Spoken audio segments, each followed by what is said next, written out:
सच के साथ।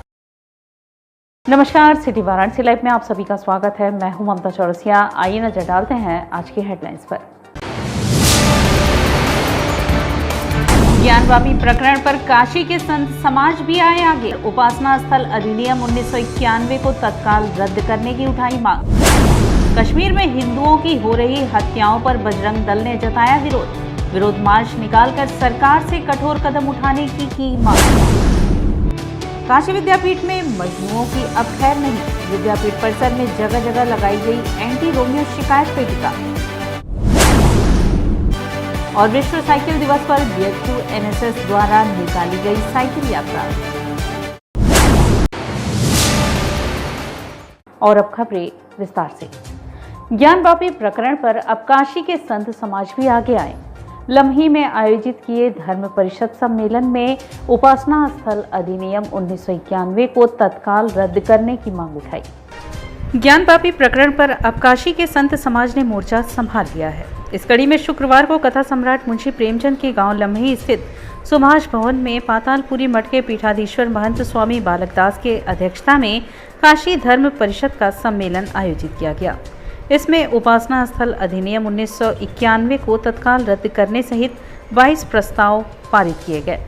इस संबंध में पातालपुरी मठ के पीठाधीश्वर महंत स्वामी बालकदास ने बताया कि इन प्रस्तावों की सूची राष्ट्रपति, प्रधानमंत्री और यूपी के मुख्यमंत्री तथा शासन प्रशासन से जुड़े सभी शीर्ष लोगों को भेजते हुए इन पारित प्रस्तावों को मूर्त रूप देने की मांग की जाएगी। स्वामी बालकदास ने कहा कि ज्ञानवापी में शिवलिंग मिला है, बावजूद इसके हमें हमारे आराध्य देव की पूजा नहीं करने दी जा रही है। उन्होंने सवाल किया कि पूजा पर रोक है तो नमाज क्यों पढ़ी जा रही है? जब पूजा पर रोक है तो नमाज पढ़ना भी प्रतिबंधित हो। उन्होंने कहा कि संत समाज आंदोलित है। अगर ज्ञानवापी परिसर में नमाज पढ़ी जाएगी तो हम भी पूजा करने की मांग करेंगे। ऐसे में अच्छा यही होगा कि कोर्ट का फैसला आने तक ज्ञानवापी में हिंदुओं के साथ मुस्लिमों की आवाजाही पर भी रोक लगा दी जाए। दोनों पक्षों के साथ एक समान व्यवहार हो। महंत बालकदास ने कहा कि काशी धर्म परिषद की ओर से आयोजित सम्मेलन में संत समाज के साथ ही विधिवेत्ता और इतिहासविदों को भी आमंत्रित किया गया था। कहा कि हम यहाँ उन्माद का माहौल तैयार करने नहीं एकत्र हुए थे, बल्कि हम यहाँ ज्ञानवापी प्रकरण का हल तलाशने जुटे थे। इस दौरान देश में जितने भी धर्मस्थल को ध्वस्त कर उन पर जबरन कब्जा किया गया है, उन्हें अतिक्रमण मुक्त कराने, सनातनी हिंदुओं की पूजा में बाधा न उत्पन्न होने देने, ज्ञानवापी मंदिर की परिधि निर्धारित करने जैसे प्रस्ताव पारित किए गए। हमको पूजा करने का अधिकार दिया जाए और उनकी जो नमाज पढ़ी जा रही है उसको तत्काल बंद किया जाए, क्योंकि ये एक तरह से शास्त्रों के हिसाब से भी और इतिहासकारों के हिसाब से भी और सर्वे की रिपोर्ट के हिसाब से भी वो आदि विश्व शरणार्थ शिवलिंग है जो प्राप्त हो चुका, जो अभी तक हिंदुओं को लोग रोके रहे, चाहे वो सरकारें पीछे की रोकी रहीं और चाहे किसी प्रकार से दबाव करके हम लोग शांत बैठे रहें। अब साबुत सब ऐसा चुके तो माननीय उच्च न्यायालय के द्वारा, कोर्ट के द्वारा या जैसे भी हमको वहाँ पूजा करने का आदेश दिया जाए, जिससे हम अपने आदि विश्व शरणार्थ को पूजा करें। क्योंकि जिस प्रकार से उनके साथ अभी तक अत्याचार हुआ हमारे इष्ट देव, अब हिंदू समाज के हृदय में बहुत जलन भरी हुई है, बहुत पीड़ा भरी हुई है, क्योंकि वहाँ पर हाथ धोया जाता रहा, पैर धोया जाता, थूकते रहे। तो ऐसी स्थिति में हमारे आराध्य की इतना बड़ा अपमान, और जो तमाम मुसलमान लोग बैठ कर के जो अपमान कर रहे हैं, कल एक मौलवी अपमान कर रहा था, ओवैसी अपमान कर रहा है, उन पर तत्काल कार्रवाई हो, FIR दर्ज हो। ऐसी कईयों बिंदुओं पर चर्चा हुई है, 22 बिंदु हैं आपको दी गई हैं। तो संत समाज ने शांतिपूर्वक ढंग से, हम किसी धर्म का अपमान नहीं करना चाहते हैं, हम किसी के धर्म के बारे में टिप्पणी और किसी के देवता की टिप्पणी नहीं करना चाहते। हमारा धर्म है, हम अपने धर्म की रक्षा करने के लिए, अपने इष्ट देव की आराधना करने के लिए हम मांग कर रहे हैं कि कोर्ट हमको तत्काल पूजा अर्चन करने के लिए हमको वहाँ पर आदेश। वाराणसी पुलिस ने स्वामी अभिमुक्तेश्वरानंद सरस्वती को श्री आदि विश्वेश्वर के नियमित पूजन अर्चन की अनुमति देने से इनकार किया है। वाराणसी पुलिस ने स्वामी अभिमुक्तेश्वरानंद सरस्वती को श्री आदि विश्वेश्वर के नियमित पूजन अर्चन की अनुमति देने से इनकार कर दिया है। पुलिस उपायुक्त काशी जोन की तरफ से जारी एक प्रेस विज्ञप्ति में कहा गया है कि उक्त परिसर के संबंध में माननीय सर्वोच्च न्यायालय, उच्च न्यायालय, जनपद न्यायालय तथा सिविल जज सीनियर डिवीजन के यहाँ वाद लंबित है। उस स्थल को न्यायालय के आदेश से सील भी किया गया है, जो कि CRPF की सुरक्षा में है। उपरोक्त परिस्थितियों के मद्देनज़र व कानून व्यवस्था के दृष्टिकोण से उक्त स्थान पर पूजा अर्चना की अनुमति नहीं दी जा सकती। याद रहे कि अभिमुक्तेश्वरानंद ने घोषणा की थी कि 4 जून को वे आदि विश्वेश्वर के दर्शन पूजन के लिए जाएंगे। वैसे शुरू से ही अंदाजा लगाया जा रहा था कि अभिमुक्तेश्वरानंद की घोषणा महज एक प्रचार स्टंट है। बजरंग दल ने गुरुधाम से निकाला विरोध मार्च। कश्मीर में हिंदुओं की हो रही हत्या पर विरोध जताया व कहा कि सरकार को हिंदुओं की हत्या को लेकर कठोर कदम उठाना चाहिए। राष्ट्रीय बजरंग दल शुक्रवार को गुरुधाम क्षेत्र से विरोध मार्च निकाले। यह यात्रा कश्मीर में हिंदुओं की हो रही हत्या के विरोध में था। संगठन के कार्यकर्ताओं ने हाथों में झंडा और स्लोगन लिए एसीपी भेलुपुर कार्यालय तक विरोध मार्च निकाला। संगठन ने प्रधानमंत्री के नाम एक पत्र एसीपी भेलुपुर प्रवीण सिंह को दिया, जिसमें अपील की गई है कि कश्मीर में लगातार हो रहे हिंदुओं की हत्या पर एक बड़ी कार्रवाई करे। संगठन के पदाधिकारियों ने यह भी कहा कि सरकार जल्द ही इस पर एक बड़ा कदम उठाए, नहीं तो बजरंग दल द्वारा बड़ा विरोध प्रदर्शन भी किया जाएगा। हिंदुओं पर हो रहे इस बर्बरता को हम बर्दाश्त नहीं करेंगे। यहाँ प्रधानमंत्री से मांग भी करते हैं कि ऐसी घटना ना हो, इसलिए सेना को खुली छूट जाए और अगर कोई एक हिंदुओं की हत्या करने की कोशिश करता है तो उसके बदले वहाँ जितने भी ऐसे आतंकवादी घटनाओं को अंजाम दे रहे या जो भी उनके शरणार्थी और शरणदाता हो, उनको भी वहाँ जड़ से खत्म करने का काम। काशी विद्यापीठ में अब रोमियो की नकेल विद्यापीठ प्रशासन द्वारा कसी जाएगी। विद्यापीठ में जगह जगह छात्राओं की सुरक्षा हेतु एंटी रोमियो शिकायत पेटिका टांगी गई है। काशी विद्यापीठ में अब मजनुओं की खैर नहीं है। विद्यापीठ प्रशासन ने परिसर में जगह जगह एंटी रोमियो शिकायत पेटिका टांग दी है। इसमें हल्के के थानेदार तथा एंटी रोमियो स्क्वाड का नंबर लिखा है। पेटिका में छात्राएं अब गोपनीय ढंग से शिकायत डाल सकेंगी। महत्वपूर्ण तथ्य यह है कि इस एंटी रोमियो अभियान की शुरुआत छात्र नेताओं की तरफ से हुई है। छात्र नेताओं ने पिछले छात्र संघ चुनाव में वादा किया था कि चुनाव जीतने पर छात्राओं की सुरक्षा उनकी प्राथमिकता होगी। परिसर में छिड़कानी को लेकर पिछले दिनों मारपीट की कई घटनाएं हुई थी। छात्राओं ने पेटिका टांगे जाने पर खुशी का इजहार किया है। बाहरी लड़के भी परिसर में आकर माहौल खराब करते हैं। भी एक्सपेक्टेड है, इसलिए हमने पुलिस को, गर्ल्स जो लेडी पुलिस है उसको भी बुलाया है। साथ ही साथ कई बार हो सकता है कि लेडी पुलिस एकदम से अवेलेबल ना हो, तो गर्ल्स अपना जो कंप्लेंट है वो रोमियो बॉक्स में डाल सकते हैं। वो उसको भी हमने ये अरेंजमेंट किया है। तो ये स्पेशली किया गया है क्योंकि लगभग पूरे विश्वविद्यालय की लगभग सारी बिल्डिंग्स ही इस्तेमाल हो रही हैं। तो ये बॉक्स हमने इसीलिए लगाए हैं सब जगह, ताकि किसी का हरासमेंट ना हो। क्योंकि देखिए, बॉक्स लगाने का मकसद केवल यही नहीं कि कंप्लेंट होगी, इसका मकसद होता है एक मैसेज देना भी होता है कि जो बॉयज़ हैं जो आएंगे वो कम से कम इनको एक बात पक्की हो जाएगी कि यहाँ पे ये सारे अरेंजमेंट हैं, तो वो कुछ भी करने से पहले 1000 बार सोचेंगे। तो ये बेसिक उद्देश्य है कि किसी तरह की कोई अनटूवर्ड सिचुएशन, अगली सिचुएशन क्रिएट ना हो, उसके लिए सारे के सारे प्रबंध किए गए। ये काफ़ी अच्छा है, हम लोग लड़कियों के लिए तो काफ़ी अच्छा बेहतर है इस माहौल में रहना, लड़कों के साथ रहना। हमारी कोई भी शिकायत होगी तो हम इसमें बता सकते हैं और हमारे लिए इस बात पे स्टैंड लिया जाएगा, तो ये काफ़ी बेहतर है। तो आज हम एंटी रोमियो के द्वारा थाना पवारी से बात किया गया, सिकर थाना से बात किया गया और यहाँ एंटी रोमियो लगाया गया, जिसमें हम लोग कुलपति जी का बहुत बहुत हम धन्यवाद भी करेंगे कि कुलपति जी ही हम लोग के यहाँ पे सारा कुछ सुरक्षा दे रहे हैं और पूरा हम लोग को बोले कि जो भी चीज़ आप लोग कहा, आप लोग बात रखिए अपनी, हम लोग किया जाएगा। तो आज ये एंटी रोमियो का यहाँ बॉक्स लगा हुआ है। कहाँ लगाया गया? अभी तो हम लोग का फिलहाल कर्मियों यहाँ पे 10-12 बॉक्स लगवाना है। अभी 3-4 जगह लगा हुआ है, अभी और भी लगेगा। कितना लाभ होगा इससे? इससे देखिए लाभ तो बहुत होगी।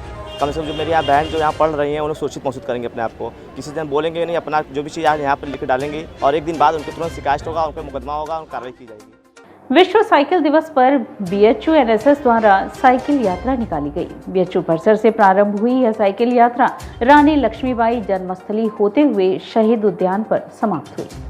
काशी हिंदू विश्वविद्यालय राष्ट्रीय सेवा योजना के तत्वाधान में विश्व साइकिल दिवस के अवसर पर शुक्रवार को आजादी का अमृत महोत्सव साइकिल यात्रा काशी हिंदू विश्वविद्यालय राष्ट्रीय सेवा योजना भवन से आरंभ होकर महामना पंडित मदन मोहन मालवीय भवन पहुंची, जहां महामना पंडित मदन मोहन मालवीय जी को श्रद्धांजलि अर्पित की गई। उसके उपरांत साइकिल यात्रा सिंह द्वार पर महामना मदन मोहन मालवीय जी की प्रतिमा पर पुष्पांजलि अर्पित करते हुए वीरांगना रानी लक्ष्मीबाई की जन्मस्थली भदैनी पहुंची और वहां पर रानी लक्ष्मीबाई को श्रद्धांजलि अर्पित की गई।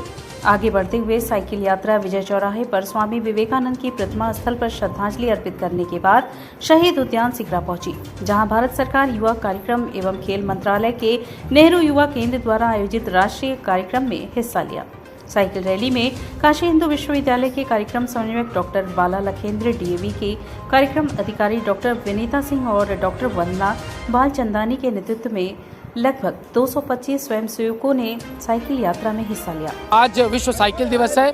इस अवसर पर भारत सरकार युवा कार्यक्रम खेल मंत्रालय के नेहरू युवा केंद्र, राष्ट्रीय सेवा योजना और जो विविध उसके इकाई हैं उसके द्वारा ये साइकिल यात्रा का आयोजन किया गया है, जो वाराणसी के विभिन्न स्थानों से। एक यात्रा कचहरी से आरंभ हुई थी और ये शहीद उद्यान पहुंची है। दूसरी यात्रा काशी हिंदू विश्वविद्यालय राष्ट्रीय सेवा योजना भवन से आरंभ होकर शहीद उद्यान पहुंची है, जिसमें पूरे वाराणसी के लगभग 500 युवा भाग ले रहे हैं। और कल के बाद से ये यात्रा आगे चलेगी और ब्लॉक स्तर पे लगभग देश के वाराणसी के 10,000 बच्चे इसमें शामिल होंगे। पूरे देश के 75 स्थानों से, क्योंकि आज़ादी का ये अमृत महोत्सव है, 75वां वर्ष है, तो 75 स्थानों से ये 75 युवाओं के रूप में प्रतीकात्मक रूप से ये यात्रा आरंभ हुई है 7.5 किलोमीटर की। और इसका उद्देश्य है कि हम लोगों को स्वस्थ रहने का संदेश दें, फिट इंडिया का संदेश दें, और जो 21 जून को हम अंतर्राष्ट्रीय योग दिवस मना रहे हैं उसके लिए भी हम लोगों को संदेश दें कि हम योग करें। अगर हम योग करेंगे तो फिट रहेंगे। आज विश्व साइकिल दिवस के दिन पर हम स्वस्थ कैसे रहें, फिट कैसे रहें, इस मुहिम को लेकर के हमने साइकिल दिवस मनाने का निर्णय लिया है। और आज आज़ादी के अमृत महोत्सव के उपलक्ष्य में यह साइकिल यात्रा आयोजित हुई है। और हम इसमें यही संदेश देना चाहते हैं कि जब तक हम अपने शारीरिक सुरक्षा का ख्याल नहीं रखेंगे तब तक इंडिया फिट नहीं होगा। और इंडिया फिट तभी होगा जब वो स्वस्थ रहे। स्वस्थ भारत ही स्वच्छ भारत स्वस्थ निर्माण कर सकता है। आज हम सब ने साइकिल चला के रास्ते भर में सबको ये संदेश दिया है कि साइकिल चलाना हमारे स्वास्थ्य के लिए भी बहुत लाभकारी है, साथ ही साथ हमारे प्रकृति के लिए बहुत लाभकारी है, क्योंकि आजकल पर्यावरण बहुत ख़राब हो रहा है गैसेस की वजह से। तो हम सबको साइकिल चलाना चाहिए ताकि हम खुद को भी और अपने प्रकृति को भी स्वस्थ रख सकें। 31 मई से प्रारंभ 120 किलोमीटर की पर्यावरण यात्रा जो मऊ के तमसा नदी के मड़ैया घाट से शुरू हुई थी, शुक्रवार को 80 घाट पर जाकर समाप्त हुई। पर्यावरण संरक्षण के लिए मऊ के तमसा नदी के मड़ैया घाट से 31 मई को प्रारंभ 120 किलोमीटर की पर्यावरण पदयात्रा का शुक्रवार को 80 घाट पर समापन हुआ। 80 घाट पहुंचे गंगा मित्रों ने यात्रा में शामिल पदयात्रियों का स्वागत किया। इस पदयात्रा का मुख्य उद्देश्य तमसा रिवर फ्रंट पार्क, पेड़ पौधों के महत्व, सिंगल यूज प्लास्टिक का उपयोग न करने, ऊर्जा के संसाधनों के उचित उपयोग के लिए था। इस पर्यावरण पदयात्रा के दौरान संकल्प लिया गया कि आज से ही जीवनदायिनी नदियों में प्रदूषण नहीं फैलाएंगे। शुभ अवसर पर पेड़ देंगे या लगाएंगे, जगह न होने पर गमले में ही लगाएंगे। सिंगल यूज प्लास्टिक का उपयोग नहीं करेंगे। छोटी दूरी की यात्राओं को पैदल, साइकिल शेयरिंग, पब्लिक ट्रांसपोर्ट से तय करने का प्रयास करेंगे। ऊर्जा के संसाधनों, जल, विद्युत, ईंधन आदि का यथासंभव उपयोग करेंगे। और यहाँ वक्त चला है एक छोटे से ब्रेक का। मिलते हैं ब्रेक के बाद। वाराणसी लाइव, सच के साथ।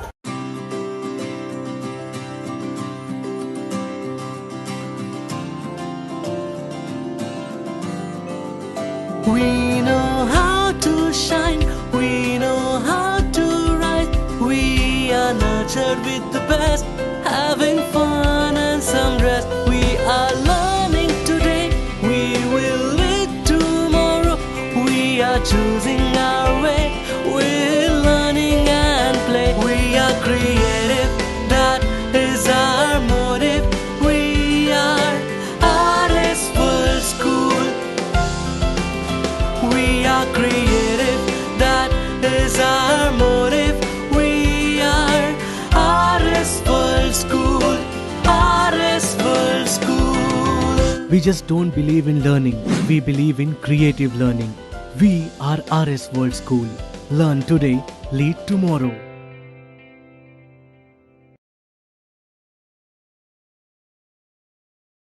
सन 2022 में यदि आपका सपना है BHU या देश के किसी सर्वश्रेष्ठ विश्वविद्यालय में एडमिशन लेने का, तो आप कर सकते हैं अपने सपनों को साकार संकल्प ट्यूटोरियल्स के साथ। संकल्प ट्यूटोरियल्स के 21 वर्षों के अनुभव, बेहतरीन ट्रेनिंग प्रोसेस, स्टडी मटेरियल्स और टेस्ट सीरीज के जरिए आप CUET के नए पैटर्न पर BHU की BSc, BCom, BA, B.Ed, LLB, BA LLB और BVoc की प्रवेश परीक्षा को आसानी से कर सकते हैं क्रैक। इसके साथ ही CHS की 6th, 9th और 11th में एडमिशन पाने के लिए सिर्फ संकल्प पर रखें विश्वास। BHU BCom में फर्स्ट रैंक लाना है तो आप भी मेरी तरह ज्वाइन करें संकल्प ट्यूटोरियल्स। संकल्प के टीचर्स बहुत ही अच्छे हैं। मेरे और मेरे सैकड़ों साथियों का BHU से BSc करने का सपना संकल्प ने पूरा किया। संकल्प के नोट्स और क्वेश्चन बैंक्स बहुत ही अच्छे हैं। मेरी तरह आप भी BHU BEd में फर्स्ट रैंक ला सकते हैं। CUET के नए पैटर्न पर BHU की प्रवेश परीक्षाओं की तैयारी के लिए संकल्प ट्यूटोरियल्स ने अपने study material, question bank, problem seat और अपने अध्यापन शैली को पूरी तरह से अपडेट किया है ताकि हमारे विद्यार्थी हर वर्ष की तुलना में इस वर्ष और शानदार परिणाम दे सकें। वाराणसी के किसी भी ब्रांच से या ऑनलाइन प्लेटफॉर्म पर अभी संपर्क करें, क्योंकि संकल्प जिसका नहीं है कोई विकल्प। कोरोना वायरस ने देश में एक बार फिर से रफ्तार पकड़ ली है। ऐसे में जरूरी है कि सभी लोग पूरी एहतियात बरतें। घर से बाहर निकलते समय मास्क का सदैव प्रयोग करें। समय समय पर हाथों को सैनिटाइजर से सैनिटाइज करें। ज्यादा भीड़ भाड़ वाली जगहों में जाने से बचें। 2 गज की दूरी का पालन करें। स्वस्थ रहें, सुरक्षित रहें। जनहित में जारी वाराणसी लाइव। वाराणसी लाइव, सच के साथ। और ब्रेक के बाद पुनः आपका स्वागत है। राष्ट्रीय नाट्य विद्यालय द्वारा BHU में 4 दिवसीय नाट्य समारोह का आयोजन हुआ। राष्ट्रीय नाट्य विद्यालय द्वारा दिनांक 2 जून से 5 जून तक आयोजित होने वाले नाट्य समारोह के तहत पहले दिन गुरुवार को कालिदास कृत नाटक का मंचन विधिवत रूप से काशी हिंदू विश्वविद्यालय के कला संकाय स्थित ऑडिटोरियम में हुआ। प्रारंभ में विशिष्ट अतिथियों के रूप में विराजित राजेश्वर आचार्य कमलेश दत्त त्रिपाठी एवं कार्यक्रम संयोजक एवं NSD वाराणसी के निदेशक रामजी वाली द्वारा दीप प्रज्वलन कर कार्यक्रम का शुभारंभ किया गया। इसके बाद महाकवि कालिदास रचित विक्रमोर्वशीयम नाटक सरल संस्कृत मिश्रित हिंदी में हुआ। 90 मिनट के नाटक में शास्त्रीय संगीत का समावेश देखने को मिला। नाटक के मुख्य तत्व श्रृंगार रस में प्राकृतिक सौंदर्य पर केंद्रित गीत और उन पर नृत्याभिनय विशेष प्रभावी रहा। कुल 5 दृश्यों में बटे नाटक की शुरुआत राजपुरलुवा से शुरू हुई, जिसमें केशी नामक राक्षस से उर्वशी की रक्षा की। दूसरे दृश्य में उर्वशी के प्रेम पत्र की प्रशंसा तो तीसरे में पुरुवा के और उर्वशी के मिलन मंचित हुआ। रामजी बाली ने सभी दर्शकों को धन्यवाद ज्ञापित किया।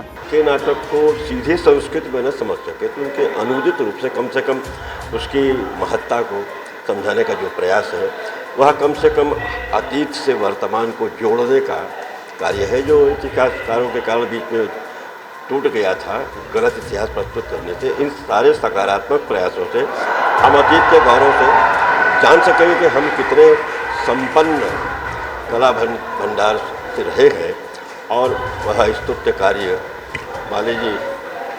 बाली उमरिया से ही नाटक तो है, तो इस समय भी संपन्न है कार्य। हम लोग सिर्फ कालिदास, भवभूति और इस तरह के रचनाकारों की कृतियों को करते हैं।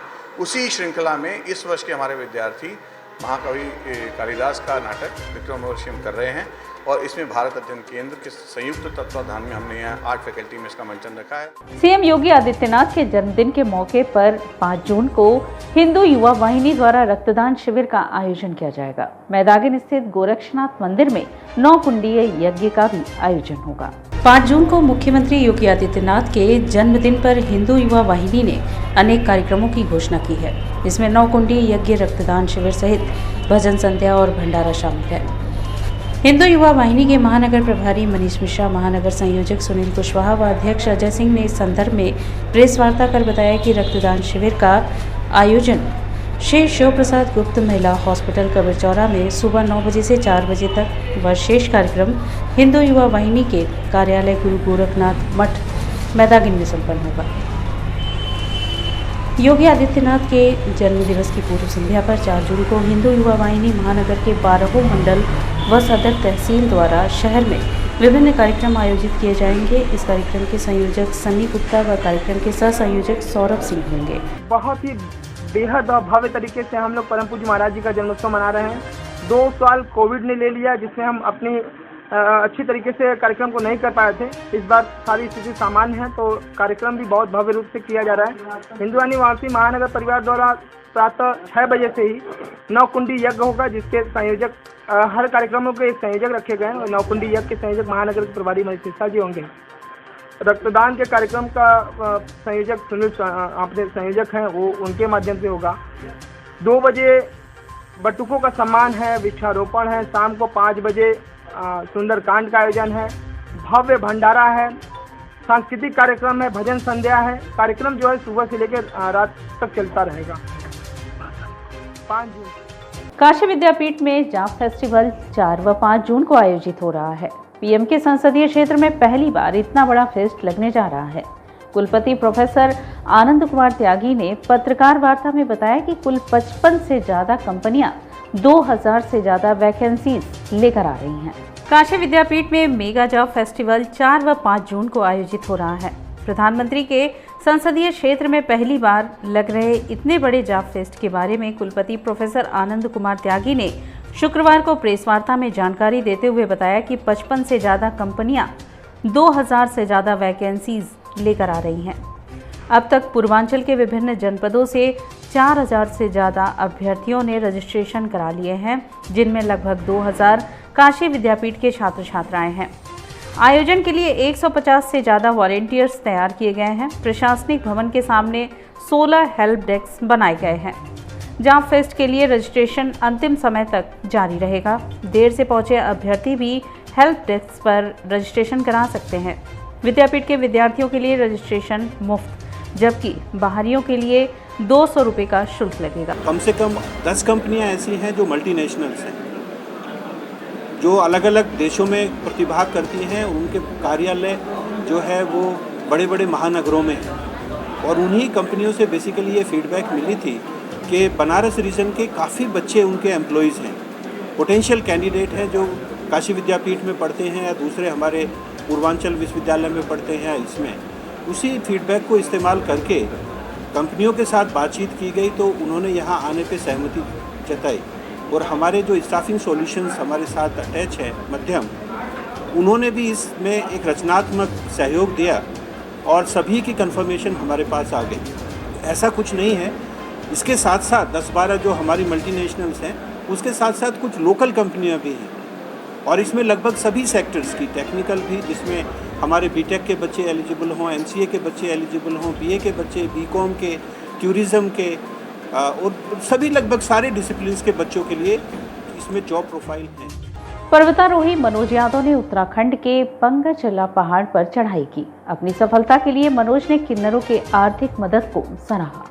वाराणसी के चांदपुर निवासी मनोज यादव द्वारा पंगचुल्ला पर्वत फतह करने वाले पीएम नरेंद्र मोदी के संसदीय क्षेत्र का पहला पर्वतारोही बना। ये बातें चांदपुर के एक रेस्टोरेंट में मीडिया से बात करते हुए मनोज यादव ने आगे कहा कि इस सफलता के पीछे समाजसेवी संगठनों एवं किन्नर समुदाय का भी सपोर्ट है, जिन्होंने इस पंगचुल्ला पर्वत पर चढ़ाई करने के लिए आर्थिक मदद मिली थी। सफलता के बाद मनोज यादव ने कहा कि पंगचुल्ला पर्वत चढ़ाई करने के बाद जब मुझसे मेरा डिटेल पूछा गया तो मुझे बताया गया कि मैं प्रधानमंत्री नरेंद्र मोदी के संसदीय क्षेत्र से पहला व्यक्ति हूं जो इस पर्वत पर चढ़ाई किया हूं, जिसके बाद मेरी खुशी दुगनी हो गई। आज जिस तरह से वापसी पर मेरे घर वाले एवं चाहने वालों ने मेरा स्वागत किया है, मैं उनका तहे दिल से स्वागत करता हूँ। मनोज ने आगे बताया कि अगला उनका लक्ष्य दक्षिण अफ्रीका में स्थित पहाड़ पर है। इस लक्ष्य के लिए एक कंपनी द्वारा फाइनेंस किया गया है, जिसमें 25 से 30 लाख का खर्च आएगा।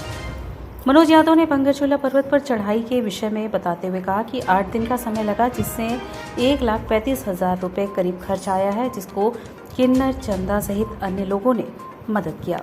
ये चढ़ाई जो है मुझे पूरे 8 दिन लगे। और इसके पहले जो है कि मैंने बहुत सारे पर्वत पे चढ़ाई भी किया हुआ है। 2019 में मैंने माउंट स्टोक कांगड़ी 20,800 फीट, 2016 में सेतीधार 15,700 फीट और 2017 में माउंट पालुंग 18,000 फीट पहाड़ जो है उन्हें फतह किया। और इस पहाड़ को चढ़ने में मुझे टोटल 8 दिन लगे, जिसमें से हम 26 मई को रात को 9 बजे निकले और पंगचुल्ला पर्वत पर दोपहर के 2 बजे पहुंचे। सिगरा स्टेडियम में कूड़ा जलाने से पर्यावरण के साथ साथ पेड़ पौधों को भी नुकसान पहुंचाया जा रहा है। लापरवाह सफाई कर्मियों की कामचोरी से। कुछ साल पहले जब नगर निगम ने सिगरा स्टेडियम की सफाई व्यवस्था अपने हाथ में ली थी, तो यह उम्मीद बंधी थी कि अब स्टेडियम की साफ सफाई बेहतर ढंग से हो सकेगी। उद्देश्य तो अच्छा था, लेकिन निगम के कुछ कर्मचारियों की कामचोर आदत के चलते निगम अपने उद्देश्य में सफल होता नहीं दिखाई दे रहा है। पता चला है कि निगम के कर्मचारी स्टेडियम में रोज़ बड़ी संख्या में कूड़े में आग लगाते हैं। इससे न सिर्फ पर्यावरण को नुकसान पहुंच रहा है बल्कि आसपास के पेड़ पौधों को भी काफ़ी नुकसान हो रहा है। नगर निगम के सफाई कर्मचारियों द्वारा पूरे स्टेडियम में रोज़ झाड़ू लगाया जाता है। कूड़ा उठाने के लिए निगम ने ट्रैक्टर की भी व्यवस्था की है। इसके लिए कर्मचारियों के अलावा सुपरवाइजर की भी नियुक्ति की गई है। प्रतिदिन भारी मात्रा में खरपतवार और कूड़ा इकट्ठा होता है, लेकिन कुछ निकम्मे सफाई कर्मी कूड़े में आग लगा देते हैं। ऐसा इसलिए कि इसे ट्रैक्टर में भरकर बाहर न ले जाना पड़े। इस संबंध में पूछे जाने पर आरएसओ आरपी सिंह कहते हैं कि वे पता लगाएंगे कि कूड़े में कौन आग लगाता है। जो भी कूड़े में आग लगाता पाया जाएगा उसके विरुद्ध कड़ी कार्रवाई की जाएगी। ध्यान देने वाली बात यह है कि इलाहाबाद हाईकोर्ट ने भी कूड़ा जलाने पर रोक लगा रखी है। उल्लंघन पर जुर्माने का भी प्राविधान है, फिर भी कुछ लोग कानून के खिलाफ जाकर कूड़ा जला रहे हैं। और इसी के साथ सिटी वाराणसी लाइव का यह प्रसारण यहीं समाप्त होता है। ममता चौरसिया को दे इजाजत। नमस्कार।